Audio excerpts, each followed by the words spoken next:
আব্বা এইটুক গাছ কাটলাম আর ওই পারেটা কালকে কাটবানে। বান্দারপো আমি রোদের ভিতর কষ্ট করে দাঁড়িয়ে আছি, তো ছাতা দিয়েছি ঘাস কাটার জন্য।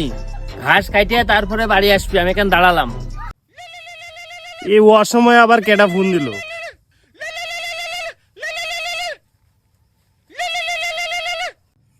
হ্যালো বন্ধু। বন্ধু তুই কই? আমি এক জায়গায় যাবো, তোর মোটরসাইকেলের চাবিটা আমার একটু দরকার ছিল। বন্ধু আমি তো মাঠে ঘাস কাটতেছি আব্বার সাথে, তুই এসে একটু নিয়ে যা, আমি যাইতে পারবো না। চাচা আসসালামু আলাইকুম। ওয়ালাইকুম আসসালাম। তা বাবা কি মনে করে আছো তুমি? চাচা একটু এনামুলের কাছে আসলাম ওই গাড়ির চাবিটা নেওয়ার জন্য। আরে বাবা তুমি আগে আসবা না? ও তো কাল রাত্রে চিটাগাং চলে গেছে। ওই বান্দারপো তুই কি দেখিস? ঘাস কাট। বুড়ো হয়ে গেল তারপর ও যাইরামি কমলো না।